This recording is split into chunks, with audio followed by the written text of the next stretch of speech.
All right, we're recording now. Okay.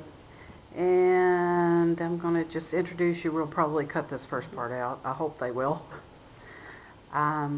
Today we're meeting with Aiden Payne. She is the driving force behind the Dryden Kitchen Cupboard, who serve the local community. We're going to ask some questions for Aiden, and she's going to give us the background of the kitchen cupboard. Tell us about the kitchen cupboard, Aiden. Okay, the kitchen cupboard, the Dryden Kitchen Cupboard is a food pantry. We just have a rather unique name. It was started in 1978 by a woman that was in seminary who was working in Head Start and found out that there was many families in Head Start that needed food. And so that's how it started. And it started here at the Presbyterian Church in their fellowship hall. And then as we grew bigger and the church grew bigger, we now have what used to be the minister's garage, and that's where we give our food out.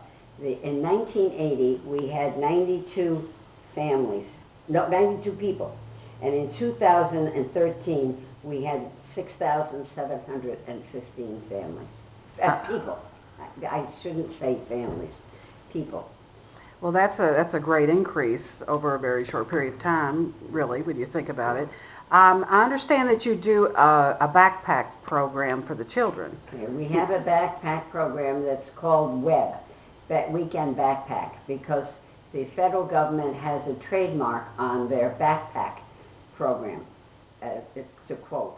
And so we couldn't use it because we're not part of the federal government.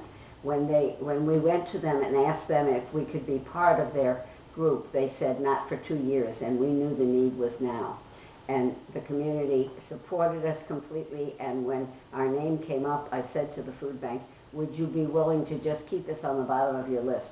So long as my community is willing to help, you can give it to other schools, and that's what we have done. So that's why we're called WEB rather than the backpack program, but it's the same thing. Mm-hmm. We pack 8 items into a bag, and it's put in a kid's backpack on Friday, and they take it home. And they're 2 protein, 2 fruits and vegetables, 2 grains, and 2 dairy. And how many are you serving now? We serve a total of 92.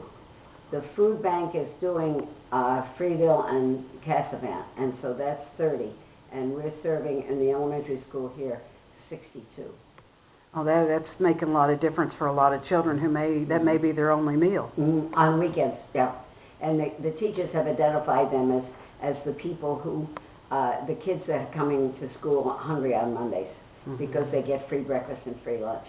Mm-hmm. And on the weekends they may not always get that. Mm-hmm. And so these are shelf-stable in general. We do give them soup, we do give them canned beefaroni, that kind of thing, but they could even eat it cold. Mm-hmm. And we try to give them milk. We give them shelf-stable milk every week, and cereal every week. And so a lot of the things are snacky type things, granola, little fruit cups, little puddings, that kind of thing. And then we give them a jar of peanut butter once a month, and we give them a regular package of macaroni and cheese so that the mom can cook it for the whole family. Mm-hmm. Well, that sounds wonderful. I know this past week there was can construction done at TC3. We usually do a food drive every year, and for the last couple of years they've been doing sculptures with them, and we took some pictures for that for our video here. Where else do you get food and contributions from? Okay, I'm going to read it because then I won't leave anybody out. Okay. We get food from the churches. We get food from scouts. We get from the school. We get it from the post office, senior citizens, the Southern Bank, the food bank of the Southern Tier, United Way, individuals, Cornell, and businesses. Well, that's wonderful. The community is really behind you here. Oh, absolutely, absolutely, totally and completely. Mm-hmm. And in the case of my web, they donate about 80% of the food, and the 20% they don't is I buy cheese sticks because I got to buy them just before I give them to them. I buy fruit, and I buy certain things that we're short of, that kind of thing. Mm-hmm. And I buy milk. I buy the shelf-stable milk because it's not available in all the grocery stores. Mm-hmm. But 80% of my web is, with Kitchen Cupboard, we just don't know. Mhm. But TC3 donated 2,199 items of food at this. Well, food I drive. am so proud to be a part of that institution, that it does such wonderful things. And I'm so glad that they are supporting you here. You said earlier when we spoke that you you sort of use the food banks as a backup. You know, we can order from the food bank the donated food, the food that is donated to the food bank. We pay 18 cents a pound for that food, and that's for shipping. And then they also have wholesale food, which we buy at a reduced rate in compared with the supermarkets. Mm-hmm. And we have to have 1,000 pounds, and it's delivered on Monday. We have to order it by the Thursday before. And we get federal grants so that a lot of it is paid for through our grants. Mm-hmm.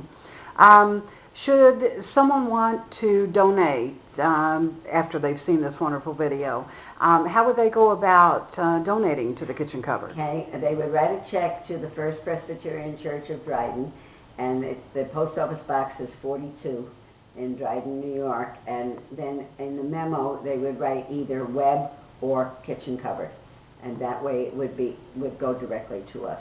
And do you have the address that they might mail it? Yeah, the post office box 42.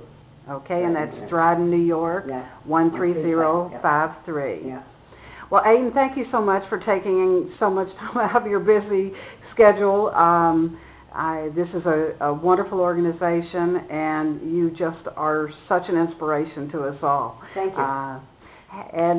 That's the end of the video. Now I'm going to take another video of the actual kitchen cupboard, so we'll go down and take care of that now. Okay. I got my How do I turn it off? Somebody in Kiwanis once said, just give Aiden a topic and she can get up and talk about anything for as long as you want her to. Okay, we're still recording. How do I turn this off? Okay.